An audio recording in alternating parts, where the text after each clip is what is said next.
नमस्कार। आज हम शरीर की एक बहुत ज़रूरी धातु पर बात करने वाले हैं, मांस धातु।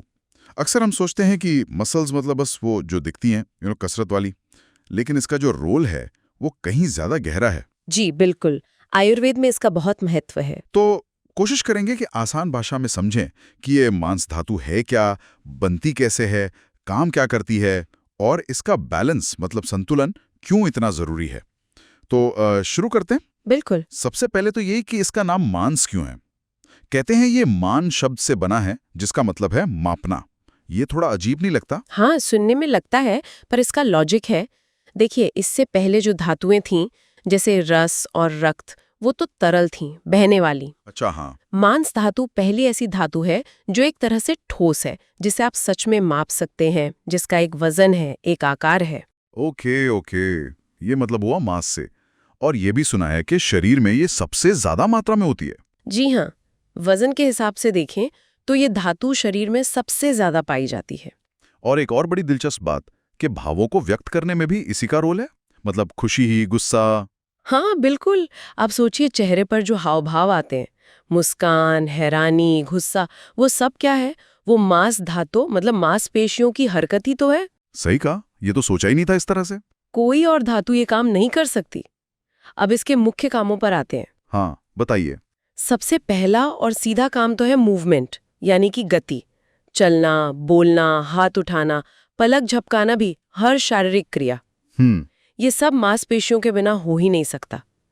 फिर दूसरा बड़ा काम है ऊर्जा बदलना। ऊर्जा बदलना? मतलब जो हम खाना खाते हैं उसमें होती है रासायनिक ऊर्जा, जैसे ग्लूकोज। हाँ। मांस धातु उस केमिकल एनर्जी को मैकेनिकल एनर्जी यानी हरकत करने की ताकत में बदलती है। अच्छा। जैसे सुबह नाश्ता किया हाँ। तो हाथ हिलाने की ताकत मिली। अच्छा। तो ये एक तरह का इंजन है शरीर का, कह सकते हैं। ऊर्जा का एक बहुत बड़ा कन्वर्टर है ये। जी। फिर आयुर्वेद के हिसाब से हर धातु अगली धातु को बनाती है, उसको पोषण देती है। जी। तो मांस धातु जो है वो अगली धातु यानी मेद धातु मतलब फैट टिश्यू, उसको बनाने में मदद करती है।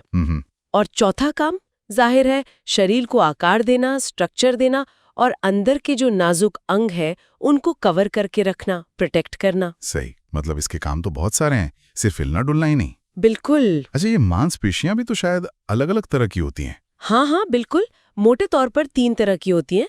पहली है चिकनी मांसपेशियां, स्मूथ मसल्स। Smooth muscles. जी, इन पर हमारा कंट्रोल नहीं होता, ये अपने आप काम करती हैं, जैसे हमारे पेट में, आंतों में होती हैं। अच्छा। ये पाचन में मदद करती हैं, खाने को आगे धकेलती हैं। हमारा कोई सीधा कंट्रोल नहीं है इन पर। ठीक है, अनैच्छिक। हाँ, अनैच्छिक। दूसरी है कार्डियक मसल्स, यानी हृदय की मांसपेशियां। ये भी अनैच्छिक है। ये तो सिर्फ दिल में ही होंगी। बिल्कुल, सिर्फ दिल में। और ये एक खास लय में सिकुड़ती और फैलती हैं, जिससे दिल धड़कता है। एक नॉर्मल इंसान में करीब 72 बार 1 मिनट में। और तीसरी? हाँ, तीसरी है स्केलेटल मसल्स, कंकालीय मांसपेशियां। अच्छा, ये वो हैं जिन पर हमारा कंट्रोल होता है। जी हाँ, यही वो मसल्स हैं जिन्हें आमतौर पर मसल्स बोलते हैं। ये हड्डियों से जुड़ी होती हैं। हाँ। और इन्हीं की वजह से हम चलते फिरते हैं, उठते बैठते हैं, वजन उठाते हैं, मतलब जो भी काम हम अपनी मर्जी से करते हैं। और शायद इन्हीं को हम एक्सरसाइज से बढ़ा भी सकते हैं। बिल्कुल, इन्हीं को हम ट्रेनिंग देकर मजबूत और बड़ा बना सकते हैं। बाकी 2 तरह की मसल्स के साथ ही उतना संभव नहीं है। समझ गया। तो मतलब शरीर की लगभग हर गतिविधि, चाहे वो अपनी मर्जी से हो या अपने आप, उसमें किसी न किसी तरह की मांस धातु का हाथ है। सही कहा। अब जैसे हर चीज का एक सही मात्रा में होना जरूरी है, तो मांस धातु का भी संतुलन जरूरी होगा। निश्चित रूप से। आयुर्वेद में किसी भी धातु की 3 अवस्थाएं हो सकती हैं।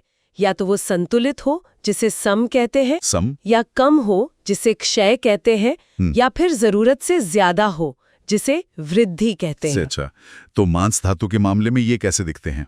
देखिए, जिनका मांस धातु सम यानी संतुलित होता है, उनका शरीर सुडौल लगता है, गठावा, जैसे गर्दन के पीछे का हिस्सा भरा हुआ, सीना चौड़ा, पिंडलियां मजबूत। और ऐसे लोगों का स्वभाव भी आमतौर पर शांत, खुश रहने वाला, जल्दी गुस्सा ना करने वाला होता है, मानसिक रूप से स्थिर। अच्छा, स्वभाव पर भी असर। जी। अब अगर क्षय है यानी मांस धातु कम है, तो इंसान दुबला पतला दिखेगा, हड्डियां सी दिखेंगी। हाँ। ऐसे लोग जल्दी थक जाते हैं, स्टैमिना कम होता है और स्वभाव में थोड़ी चिड़चिड़ाहट भी आ सकती है। ठीक है। और वृद्धि मतलब ज्यादा होना? वृद्धि मतलब शरीर पर मांस जरूरत से ज्यादा है। कद काठी के हिसाब से मोटापा दिखेगा, खासकर कूल्हों पर, पेट पर, कमर पर। अच्छा। और दिलचस्प बात यह है कि ऐसे लोग भी जल्दी थकते हैं। भले ही मांस ज्यादा है, पर स्टैमिना कम हो सकता है, सांस फूल सकती है और पित्त से जुड़ी समस्याएं भी हो सकती हैं। अरे, मतलब कम होना भी दिक्कत और ज्यादा होना भी दिक्कत। बैलेंस ही सही है। बिल्कुल, सम अवस्था ही सबसे अच्छी है। ये तो वाकई बहुत दिलचस्प है कि कैसे सिर्फ शारीरिक बनावट ही नहीं, बल्कि हमारा स्वभाव, हमारी एनर्जी लेवल्स, ये सब मांस धातु के संतुलन से जुड़े हैं। हाँ, ये शरीर और मन के कनेक्शन का एक बहुत अच्छा उदाहरण है। तो अगर हम आज की बात को समेटें, तो मांस धातु सिर्फ वो मसल्स नहीं हैं जो दिखती हैं। नहीं, बिल्कुल नहीं। ये हमारी अभिव्यक्ति का जरिया है, ऊर्जा बनाने और इस्तेमाल करने का केंद्र है, हमारी हर मूवमेंट का आधार है और हमारे पूरे स्वास्थ्य, यहाँ तक कि स्वभाव का भी आईना है। शरीर में इसका संतुलन होना मतलब सिर्फ अच्छा दिखना नहीं, बल्कि अंदर से भी स्वस्थ और संतुलित होना है। एकदम सही। तो चलिए इस चर्चा को यहाँ रोकते हैं, पर एक सवाल के साथ। अगर मांस धातु खाने की केमिकल एनर्जी को फिजिकल एक्शन में बदलती है और साथ ही हमारे इमोशंस को भी एक्सप्रेस करती है, तो क्या हमारे खाने, हमारी फिजिकल एक्टिविटी और हमारे इमोशंस को जाहिर करने के तरीके, इन तीनों के बीच कोई गहरा कनेक्शन हो सकता है जिस पर हम आमतौर पर सोचते नहीं? सोचने वाली बात है। क्या इन तीनों में बैलेंस लाकर हम मतलब एक बेहतर ओवरऑल हेल्थ पा सकते हैं?